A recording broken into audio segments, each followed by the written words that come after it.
Stark, 9,000 feet out of the tropical jungle, Roraima, a plateau of sandstone 1,750 million years old. Conan Doyle's lost world. A century ago, scientists believed prehistoric forms of life survived there.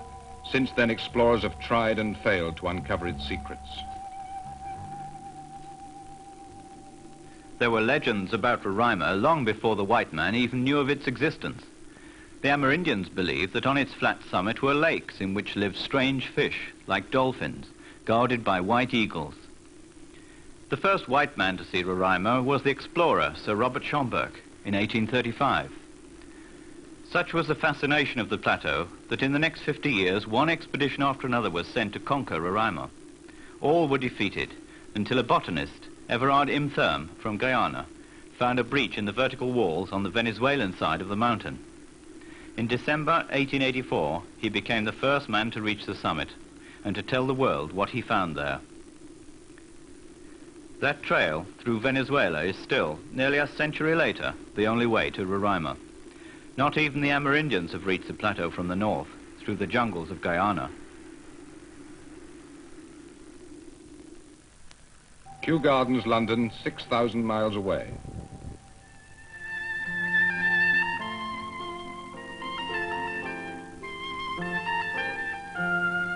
Gardens visited by thousands of people every year to see a collection of over 100,000 living plants from all corners of the world.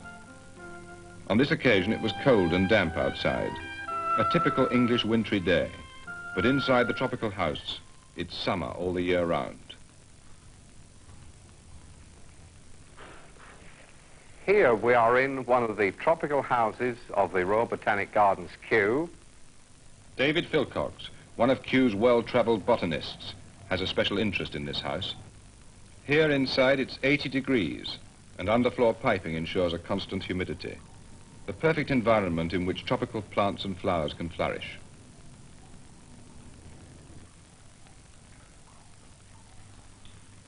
The gardens were first opened to the public in 1841. Since then, botanists like David Philcox have been travelling all over the world, bringing back specimens to add to the collection. This plant, Helianthora nutans, one of nature's insectivorous or insect-eating plants, which comes from a very small area of South America, was collected along with seed, which we subsequently successfully germinated here at Kew, were brought back some 18 months ago from an expedition I made in company with several other scientists to a hitherto uncharted and unexplored virgin area of South America. The area we were headed for was Conan Doyle's Lost World. Our journey was to take us into virgin jungle towards Mount Roraima, a mountain plateau on the borders of Brazil, Venezuela, and Guyana.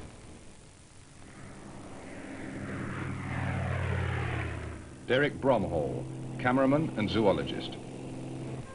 An aerial survey of the plateau at dawn soon revealed why few had stayed, and then only briefly, on the summit. The plateau isn't flat at all.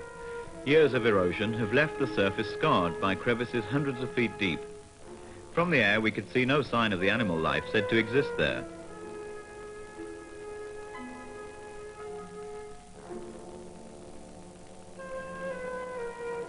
Covered in thick cloud, it's cold, wet, and constantly whipped by high winds. All we could see were a few stunted trees and small lakes. Survival on the summit would be a major problem. Landing by plane or helicopter was out of the question.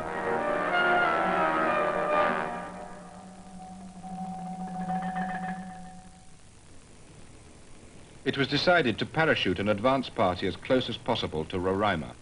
For expedition leader Adrian Warren, fresh from an RAF parachuting course, Jumping out of the Islander was like stepping into nowhere. You didn't have time to think. You'd be out. You'd be falling like a stone. Apart from the rushing of the wind, there would be no sound at all. After the initial feeling, there'd be a great jerk, and you'd look up to see your friendly canopy above. With the advance party safely landed, Don Hughes dropped off supplies, tinned food, assault rations, camping gear, and 3 sets of clothes and boots for each man.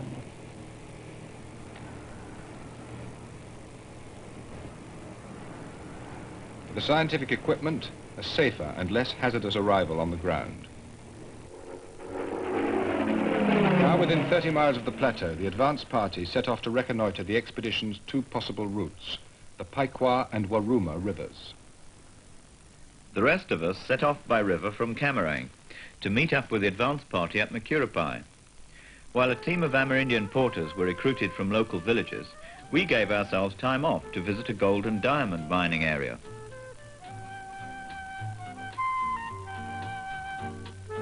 For Stephen Cobb, a Cambridge engineer, and Harley Nott, another engineer and also expedition quartermaster, a pleasant journey down the Mazaruni River. To protect local Indian tribes, the Guyanan government allows only certain areas to be mined by non-Indians. The miners are called pork knockers because in early days they were often so hard up they had to beg for salt pork to eat. Most of them are descendants of Negroes and East Indians who first came here to work the plantations. Nailed to the trees, licenses from the government permitting mining in this area.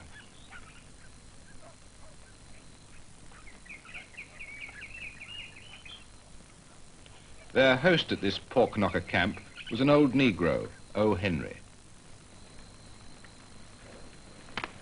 The pork knockers work here for 6 months at a stretch. After selling their gold and diamonds in Camarang, they head for Georgetown for a good time. The jungle is rife with stories of theft and murder, and a team survives on mutual trust, which they protect by banning both women and drink from the camp.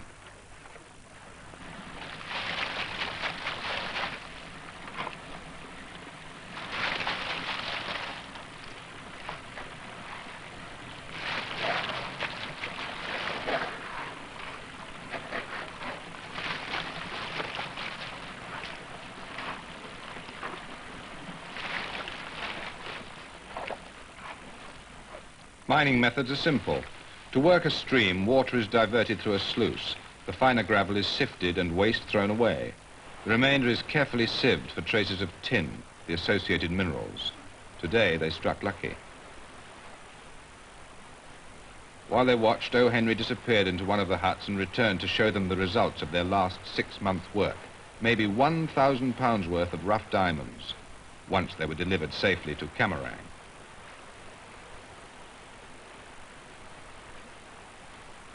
Gold and diamonds are found together in the same gravel deposits, and nearby gold was being panned by a different method. Here a solid pan is used and waste sand and gravel is sifted away, leaving behind gold dust and traces of fine sand.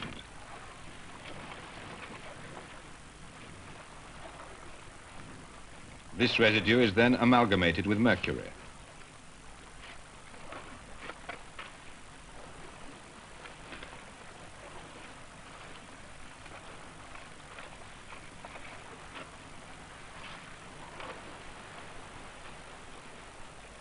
As the cloth is squeezed, the excess mercury and dirt is removed, leaving an amalgam of mercury and gold for the final purification process.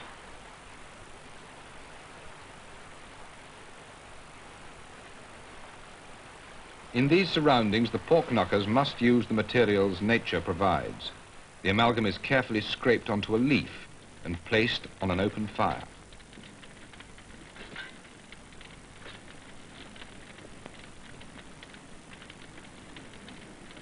It is then covered with another leaf and roasted until the fire has burnt off all the excess mercury. What is left is pure 24-carat gold, the last of this 6-monthly haul. We gave the pork knockers a lift back to Camarang to begin their spending spree. Waiting for us there was a team of Amerindians from the Akawayo tribe, ready to start out with us next day for Roraima.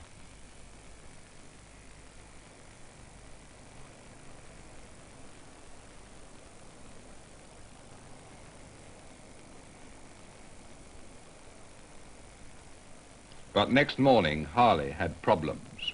When we got into the boat, all the Amerindians and the rear party, those that hadn't parachuted in, including the stores, made the boat so low in the water that we only had an inch freeboard. This was slightly worrying at times.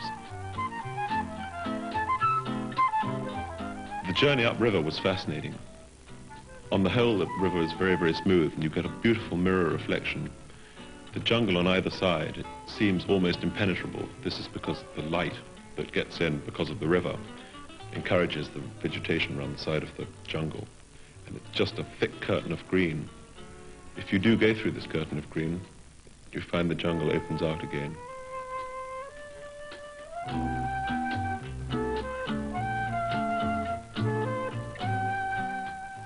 With the advance party now back with the team, they were heading up the Roraima River, which appeared to offer the better route.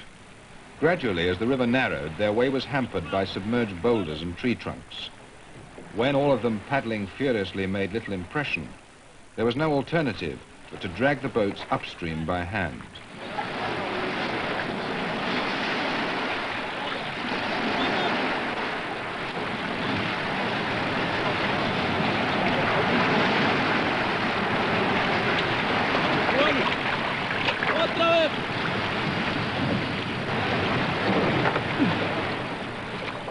Everyone has a personal reason for going on an expedition like this.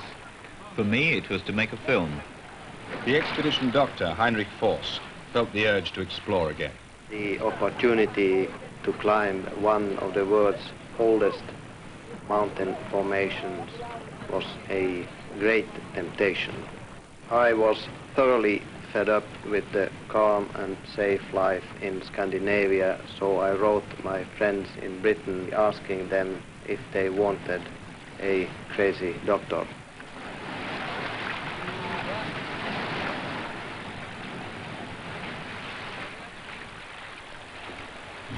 But despite everything, Harley was still enjoying himself. My philosophy of life is that one must lead a very contrasting life. It's impossible to appreciate comfort unless you have known discomfort. It's impossible to appreciate luxury unless you have known squalor. And I think on an expedition such as this, you experience all the adverse things in life, and it makes you appreciate the good things better.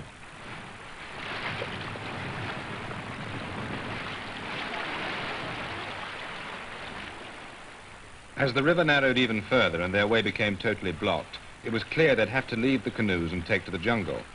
As they'd have to hack a trail through the undergrowth, their progress would be considerably slower. My particular job on the expedition was quartermaster. The Amerindians are the best at deciding where the camps should be. Basically, you look for a place that is close to water, because water is a continual need, is fairly free of thick undergrowth, so it doesn't involve too much chopping, is free from ants' nests, hornets' nests, and doesn't have too much dead wood on the ground, because these harbor scorpions and spiders and lots of other creepy crawlies. The Indians also wove their native packs, which would enable them to carry loads of up to 100 pounds. From Camp 1, they cut a trail bordering the banks of the Roraima River. But even en route, David Philcock still had work to do. Trekking through the jungle is always of great interest to a botanist. Very seldom does one look up into the forest for plants, but the tendency is to look at the ground most of the time. One there sees flowers which have fallen from the trees and from the branches of the canopy, and this indicates that somewhere above you are plants which normally would not be seen at eye level.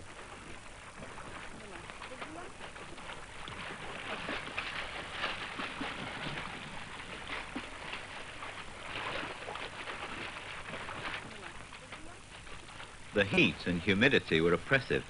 Our packs got heavier and heavier, and our feet were battered by the rough trail and the tangle of tree roots. But when we stopped for a rest, as we did for about 5 minutes every hour, there was always something for the zoologist to see.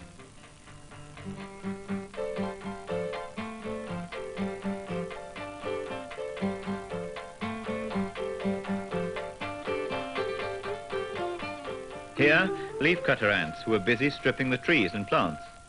The worker ants carefully cut away a disc of leaf and carry it, like a parasol, back to their underground fungal garden.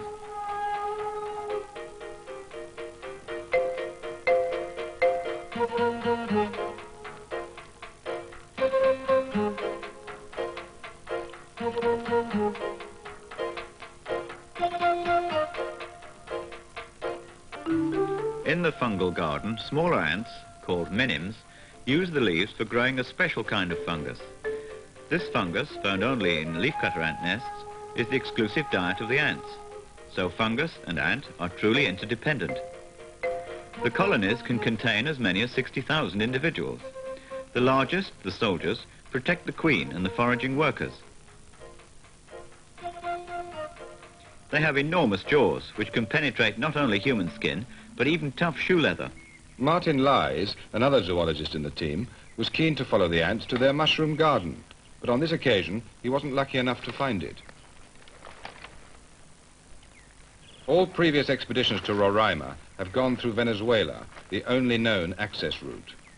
So they were now in totally unexplored territory. Underfoot, tree trunks and streams hampered their progress. Thick nets of creepers caught their clothing and packs. They struggled on, averaging about 3 miles a day, walking from 7:30 in the morning to 4 o'clock in the afternoon.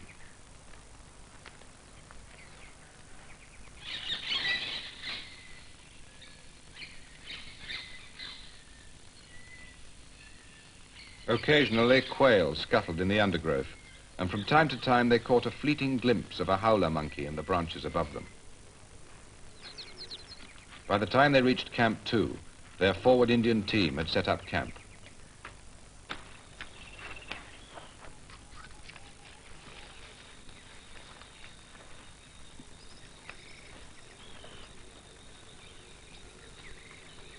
We had one communal hut, which was for living and cooking and working in.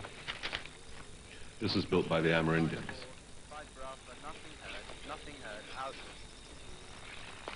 While Stephen tried to make daily radio contact with Camarang, Adrian found Camp 2 a perfect location for collecting bats. As a zoologist, I was mainly concentrating on bats, amphibians and reptiles, which I was collecting for the British Museum of Natural History. I became interested in bats from previous trips in Guyana. Catching bats is a fairly simple operation. String a mist net, which is a very fine nylon net, across a creek. The net has pockets, and so the bat will fall into one of these pockets when it hits the net. Well, the leaf-nosed bat is a particular family of bats. They all have leaf noses. The nose leaf is in fact a structure which beams the ultrasonics for its echolocation. The sound in the leaf-nosed bat comes from the nostrils.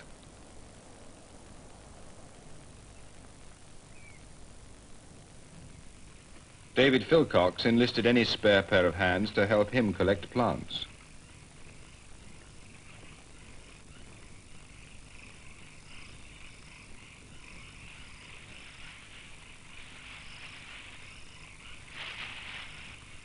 On one occasion, the activity disturbed a tiny tree frog, enough for him to reveal his camouflage.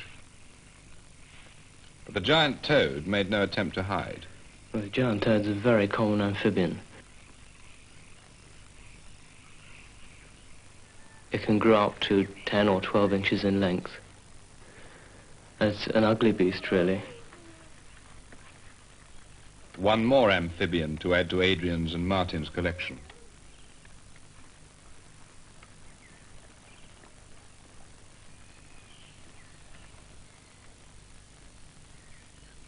With daylight, it was time to pack up camp.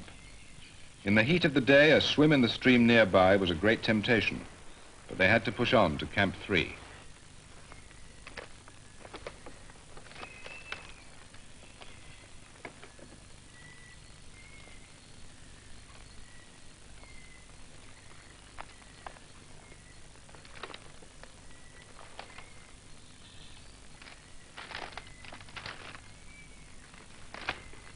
We were always soaked through within minutes of starting along the trail. Our clothes saturated with perspiration, and every day it rained. In the end, we just waded through the swamps and streams. It was pointless trying to keep dry. On one occasion, the stream they tramped through was the home of a caiman, a South American alligator. Although he didn't appear to be too disturbed, he still kept a wary eye on them.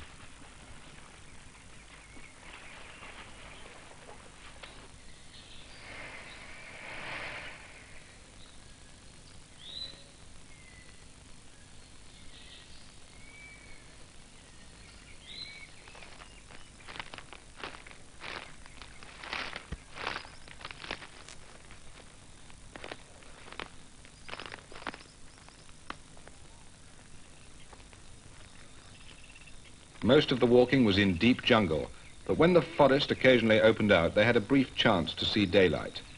Above them in these trees, the flycatcher and weaver birds were at work.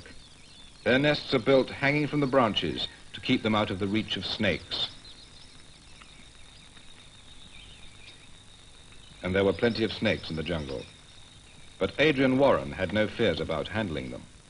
The tree boa is related to the anaconda and the boa constrictor, and in fact a large group of boas in South America.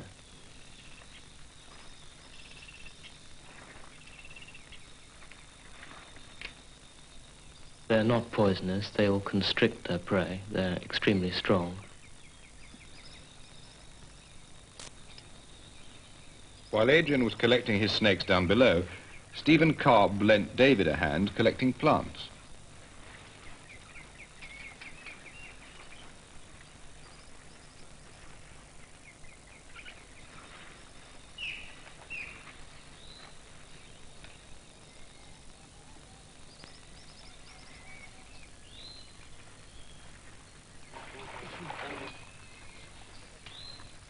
But open sunlight is a brief luxury in the jungle. Soon they were hemmed in again on all sides, and the sky was barely visible above as they pushed on towards Camp 3.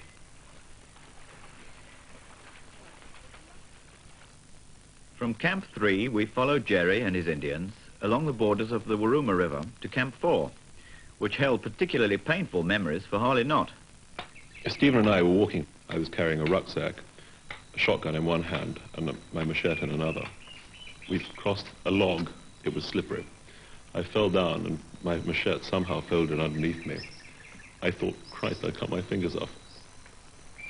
Henrik, first of all, cleaned my hand up with surgical spirit, and then put 3 stitches in one finger and 4 in the other. I felt absolutely nothing. It was just rather interesting to see how one's fingers were being put together again. My hand recovered in about a week and a half, which is very quick. I attribute it perhaps to the water in the area, which is a healing water.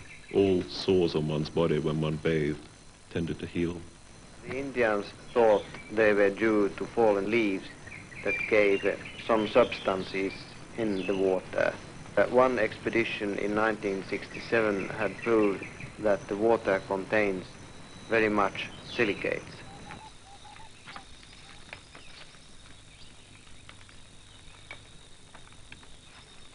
Whatever the medicinal qualities of the water, it still provided the team with a welcome opportunity for a simple bath.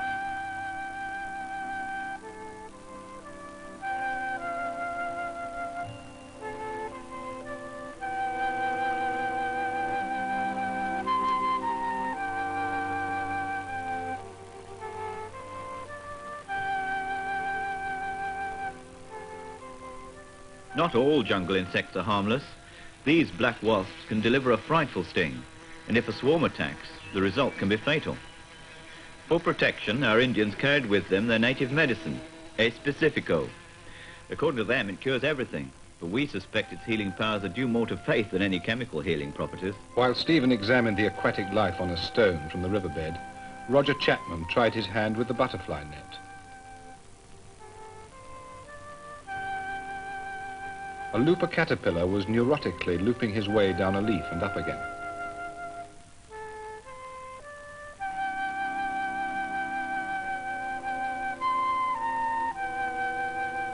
In the undergrowth, Martin found an intruder. For David Philcox, a moment of truth. I only have one fear on a trip in the forest, and this is quite seriously my personal fear of spiders, something which I have never been able to master. In England, I am frightened of a money spider. In the tropics, well, one can imagine what my fear of bird-eating spiders is like. He had cause to be alarmed. This bird-eating spider can leap up to 8 feet at a time, and its fangs are more than an inch long. But even this spider has an enemy. It is the natural prey of the robber wasp. Although much smaller, the wasp can give the spider a paralyzing sting. The wasp then warms herself in the sun and finds enough energy to drag the spider to her nest, where her larva can feed on the paralyzed living body. Dehydrated rations make a monotonous diet, so when Jerry, the Indian captain, suggested hunting for fresh food, they were all in favor. When Jerry caught the tapir, when he shot the tapir, he went into the forest and made a whistle. The tapir makes a whistling sound, and he attracted the tapir to him rather than going out to find the tapir. This is the Amerindian fashion of looking for animals.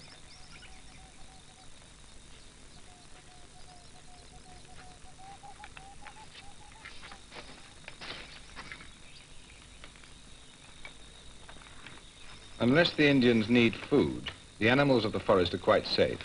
The Indians will not kill even the most deadly insects or snakes. They prefer to avoid them.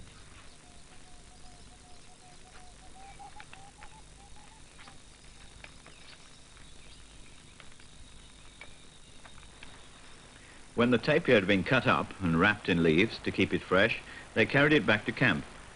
That night we feasted on fresh steaks, and the remainder was smoked to supply us with food for several days. I can highly recommend curried tapir.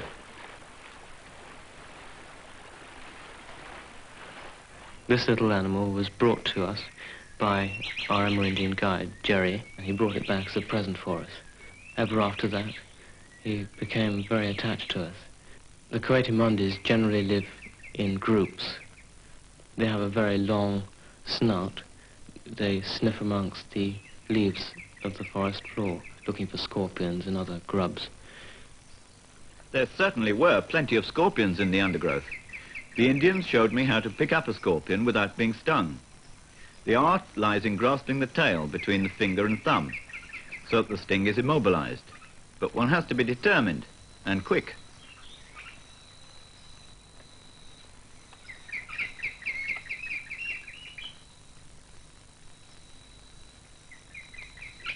During the trip, Quashy became very tame and a great favorite with us. When there were no scorpions or grubs around, he acquired a taste for our dehydrated rations and would do anything for condensed milk.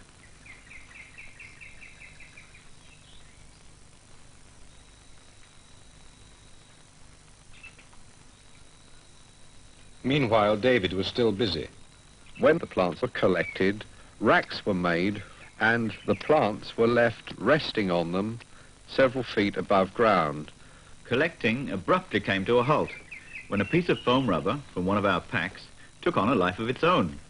It turned out to be the larva of a lacewing that had attached the foam to its back as camouflage. Lacewing larvae attach bits of leaves and dead insects to their backs to hide themselves from predators and to stalk their prey. This one had obviously taken a fancy to our foam rubber. Harley had great admiration for the Amerindian guides. I think the Amerindians move so fast in the jungle because they've been doing it all their lives.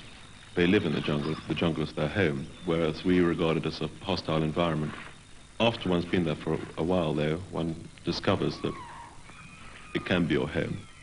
But nevertheless, the trek was wearing. I think everyone felt a little claustrophobic at times. One's working on a compass bearing all the time in the jungle. You can't see your object.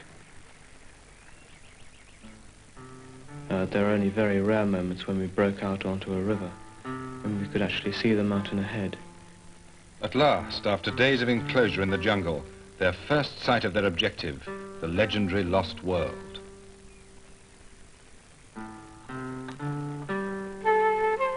We decided the occasion warranted some form of celebration.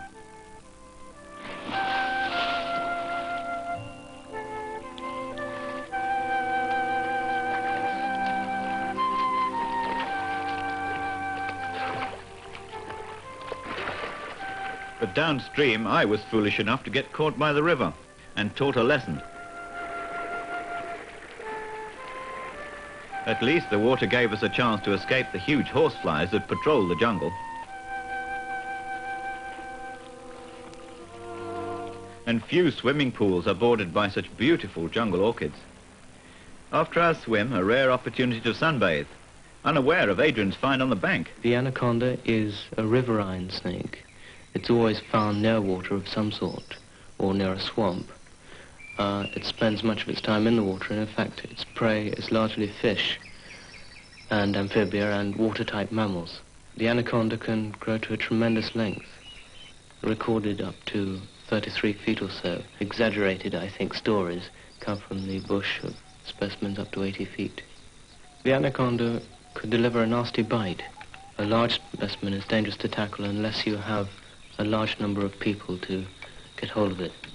I've been picking up snakes from childhood. It really isn't too difficult.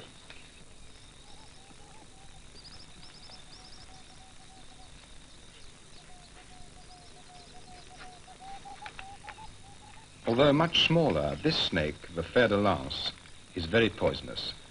It's much safer to handle if you can extract some of its deadly venom first. And Adrian explains how you do this.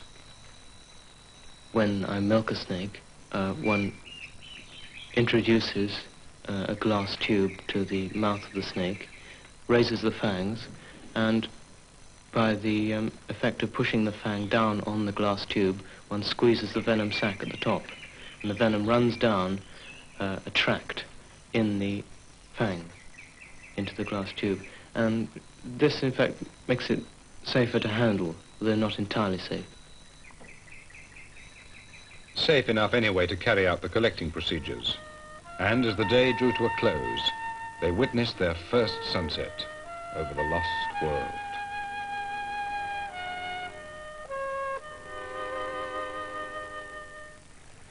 The next day it was back on the trail again. When one thinks that this particular mountain is settled at around 5 degrees north of the equator, and one is traveling through dense jungle and rainforest, conditions can be very, very tiring. When one is carrying loads, as many of the expedition members were, loads of up to 60, 65 pounds each, then the heat and humidity can become very wearing.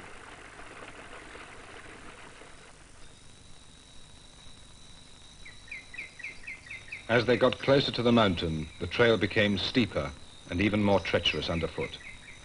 They were forced to cross streams by balancing their way across bridges of slippery tree trunks.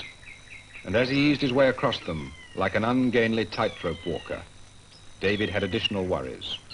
Collecting living plants was one thing, but carrying them through the tropical forest back to Kew Gardens was quite another. One of the biggest problems was how to guard our plants against varying temperatures. The temperature during the day in the forest was around 80 to 85 degrees Fahrenheit, while at night it dropped to a reasonably cool 70 degrees. Again, their camp provided a living laboratory. The tree burr is in fact very well adapted to tree life. The front half of its body is very elongated and thin, and the hinder part of its body is heavier. It's very muscular, and it is able to transfer itself from branch to branch by anchoring itself at the rear end and pushing its head up straight and hooking over the next branch.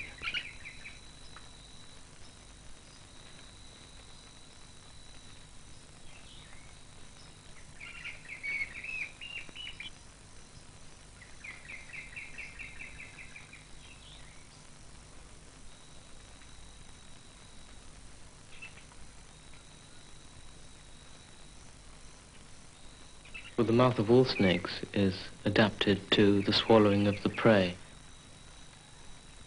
There is an air tube which comes out at the very front, so the animal can carry on breathing while it swallows its prey. Below this snake's tree, where the flower petals had fallen, leaf-cutter ants were at work again. This time Martin was lucky, and by following the trail of petal parasols, he found the entrance to the mushroom garden.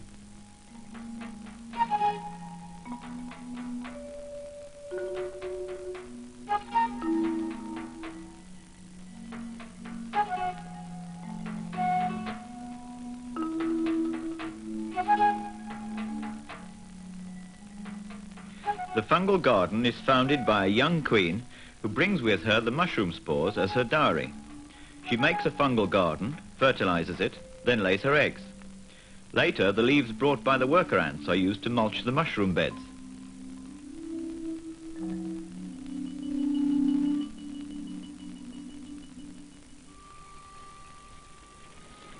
Although it was hot and humid during the day, it was cold at night. Fires were essential in camp. The constant humidity rots everything. One's clothes are always wet. We found that even the best boots just rotted away. Clothes continually wet, just ripped. And it's a very hostile environment. We ourselves slept in something called a basha.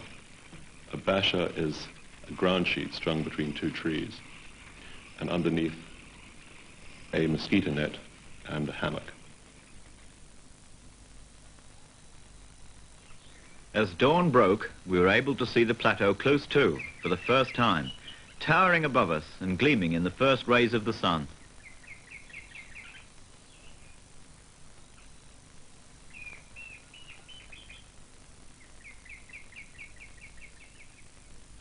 We decided to climb the ridge directly above us and spread out a series of camps around the base of the plateau in the hopes of finding an ascent route. But the cloud forest on the ridge turned out to be much more than we'd bargained for. Not only was the forest on a steep slope, which made hacking a trail extremely difficult, but the trees were covered in a thick black slime and the undergrowth was a mass of wet vegetation.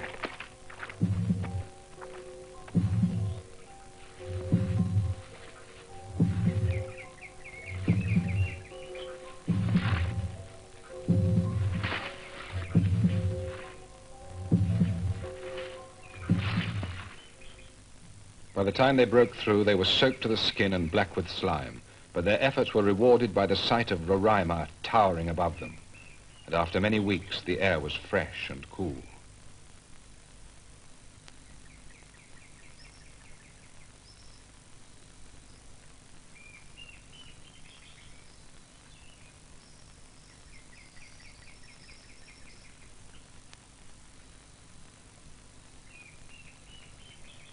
Arriving on the base of the plateau was a great thrill. We'd been looking at the plateau for close on 4 weeks, getting closer and closer and closer. We finally arrived. It was a fantastic feeling of elation. Their first camp on the plateau was dominated by Roraima directly above them and surrounded by rare plants and bird life. For zoologists and botanists alike, this was a truly unique experience.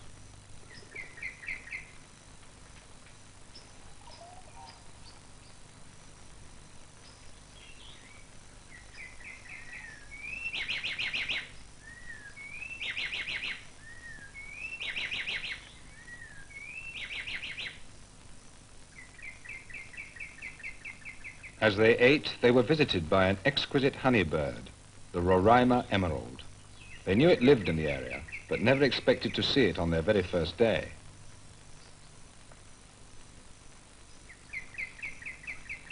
David found this campsite rich in insectivorous plants. One of the most interesting plants which we did encounter on the mountain was a bladderwort. The bladderwort we encountered on Roraima lives in a peculiar association with a bromeliad. The interesting feature, too, in this plant is that it puts out runners aerially, and these runners search around until they come to another bromeliad having water in its leaf axils, where the runner then drops down into these leaf axils and a new plant gradually develops. Like the bladderwort, the sundews in the area are also insectivorous. Although the plateau is perpetually drenched, fresh drinking water was very hard to come by. I tried collecting some from the pitcher of the insectivorous Heliamphora, while Henrik resorted to the puddles for his supplies, and David worried. We did then find problems where the plants were concerned. The temperature during the day seldom exceeds 65 degrees, dropping at night to around 45 degrees Fahrenheit. To take plants from the mountain, normally living under these conditions with this temperature range, and then transporting them through ever-increasing ranges of temperatures to Georgetown for shipment, where temperatures would reach 90 to 100 degrees, this posed the biggest problem of the lot. But it was Roraima and its cascades of waterfalls which dominated everything. I think we all felt when we looked up at those great cliffs, 1,500 feet high, with those marvelous waterfalls plummeting down, a great feeling of inadequacy. This particular waterfall is 14 times the height of Niagara. The Amerindians call Roraima the most fertile mother of all waters, and indeed it is, for this waterfall, together with many others which plummet continually from the plateau, feed the streams of the jungle with fresh water. They spent 2 nights on the plateau, collecting plants and filming.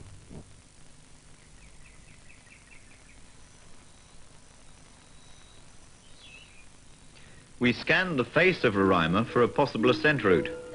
None of us were experienced mountaineers, but we reckoned we could tackle a stiff climb if we could find a reasonable way to the top. For the most part, the lower stretches were covered in scrub and stunted trees, and the continual pouring of water from the summit and from the driving rain made vast sections wet and slippery. But the higher we scanned the 1,500-foot wall, the more intimidating the never-ending sandstone overhangs became. There were certainly cracks visible, but not a sign of a route we could use.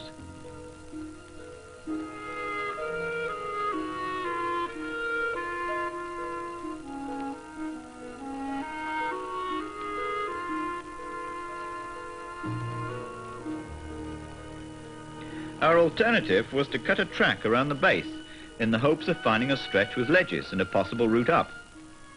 We knew that the dense undergrowth and boulders around the base would be a tremendous obstacle, and we would need several days to make a reconnaissance. Even then, we mightn't find a way up. We discussed the alternatives and decided we really had no choice but to return to our camp below the slime forest. To make matters worse, Roger was beginning to complain of severe stomach pains.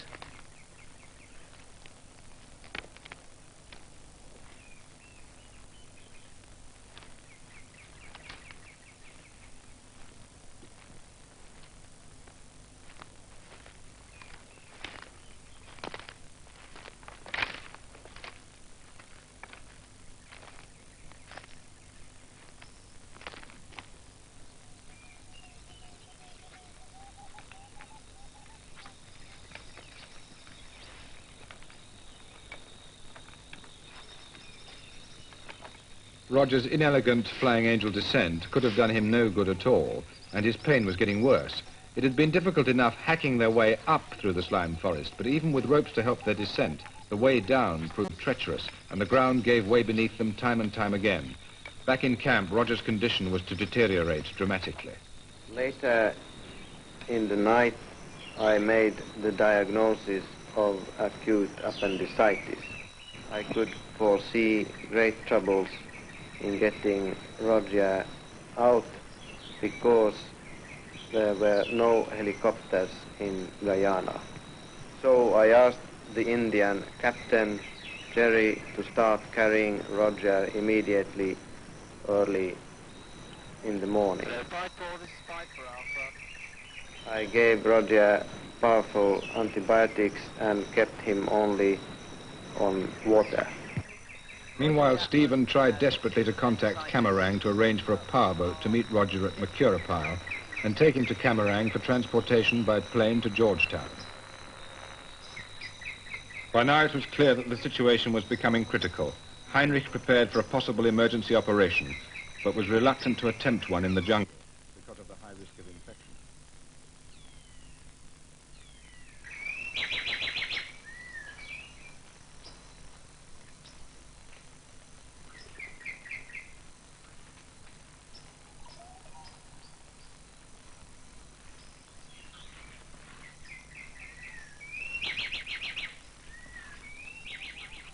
the rest of the team began to pack up camp. Harley describes their desperate race to get Roger out of the jungle. It was probably the worst journey I've ever done in my life. We had to carry him 6 miles, which doesn't sound very long. But this was at night and in a jungle with very difficult terrain, many streams to cross, and the path very boggy. It rained almost continually.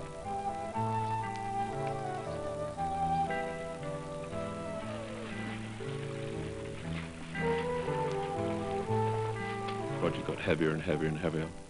It must have been terrible for him. He had to get out of the hammock countless times and walk across riverbeds, be guided across riverbeds, doubled up, and the hammock taken across, whereupon he would get in it again, and we'd go on. We had to stop every 10 minutes or so and rest because it was just so exhausting. When we started at 6, we thought we might make it by 9. As 9 came, we thought we'd make it by 10. As 10 came, we thought we'd make it by 11. We finally made it by 2 o'clock in the morning. At the edge of the forest, Henrik and I, and 2 Indians, with Roger lying in a coma in the bottom of the dugout, had canoed through the night and a torrential downpour, managing somehow to navigate 3 sets of rapids by torchlight. The remainder of the party followed on behind. Meanwhile, Roger had been taken by powerboat from Macurapai to Camarang, then flown to Georgetown, where he'd been operated on just in time.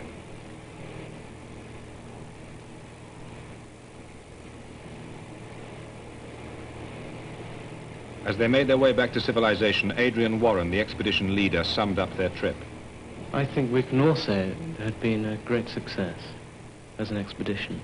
Roraima had been called the Lost World and had inspired Conan Doyle to write his famous novel. But we came back not feeling that we'd been to the Lost World, but we'd been to a very remote corner of the world, and we'd been privileged enough to go somewhere where no one had been before, and we'd seen things that no one had seen before. We came back with a great respect for the Amerindians, which we called the gentle people. For the expedition and their collections, there was still a long 6,000-mile journey ahead. Kew Gardens awaited the collection of rare plants, and European museums the animal collections. For the scientists of Guyana and Europe, these rare specimens would provide years of research material.